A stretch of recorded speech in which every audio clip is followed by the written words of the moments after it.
Најголемиот дел од младите во Прилеп својата иднина не ја гледаат во Македонија.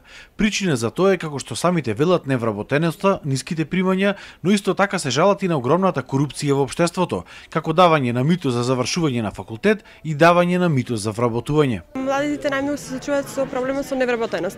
Значи, голем дел од младите или немаат работа, или немаат соодветна работа, значи во однос на образованието кое што го имаат и работата која е работат, професијата. Најголем дел од младите размислуваат, мислам дека 50% од младите тука не гледаат својата иднина, за жал. Зошто? Условите кои што се нудат, значи сметаат дека се дискриминирани, дека немаат подеднакви права. Едноставно немаат шанси, исти шанси, не е стандардот ист на живење како што е на западот. И самите млади признаваат дека е жално што огромен број нивни врсници ја чекаат првата прилика да заминат во странство, но велат дека условите за квалитет на живот во Македонија биле катастрофални. Некои заминуваат за да работат, а некои за да учат и да се надоградуваат. Себе си се гледам како иден студент, нажалост, во Словенија, во Република Словенија, во Љубљана.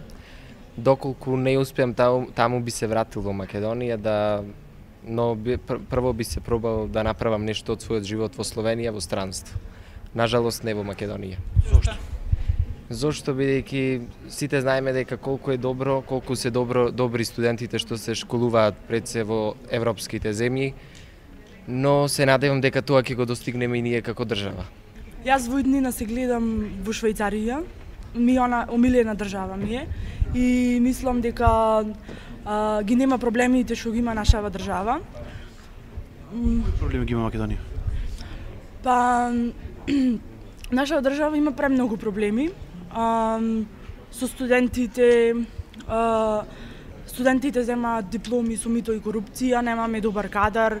Тоа е тоа. Невработување има, многу големо невработување. Исто така имаме многу вработување со мито и корупција, а оние кои се со факултети работат на некои пониски позиции. Има и такви случаи кои покрај лошата ситуација велат дека сакаат да останат во Македонија и да сменат нешто во начинот на функционирањето на државата. Искрено мислам дека имаме доста доволно проблеми, но да се грижиме за воглавно за загадувањето на воздухот, ние како млади, тука не следи долг период на живот, така да мислам дека загадувањето е проблем што сите не опфаќа и тоа би требало да биде број еден проблем во нашата општина. Па мислам дека и невработувањето е исто така доволно важен проблем кој треба да го решиме. Затоа сме ние млади тука.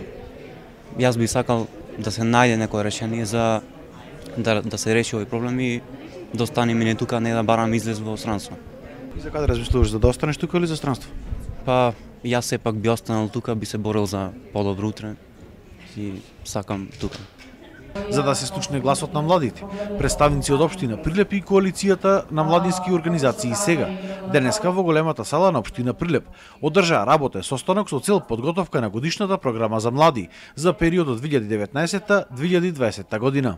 До сега се изработени, односно се одржани 3 фокус групи, поединечни фокус групи, едната беше со студенти, едната со средношколци, а третата со невладини организации. Денеска се собираме сите заедно за конечно да ги дефинираме потребите на младите во општина Прилеп и да ги дефинираме проблемите кои што ќе се решат со годишната програма на млади на општина Прилеп за 2019-2020 година. По досегашните средби реализирани со младите во општина Прилеп, видовме дека имаат многу проблеми, но најчесто тоа се недостигот на организирање на културни и спортски настани, односно не се чувствуваат доволно вклучени во донесувањето на одлуки. Исто така напомена и за некои проблеми кои што се однесуваат на комуналната дејност, исто така и училиштата, а и воедно и факултетот во општина Прилеп. Поконкретно најмногу се жалат на корупцијата, но се надеваме дека со оваков вид средби, а исто така и помошта која сега им ја даваме на општината и општината им ја дава поддршката на младите, ќе ги решиме најголемиот дел од проблемите. Младите се надеваат дека нивните забелешки и пораки ќе бидат внесени во годишната програма за млади и дека конечно ќе се започне со решавање на проблемите на младите, поради кои што тие масовно се иселуваат во странство.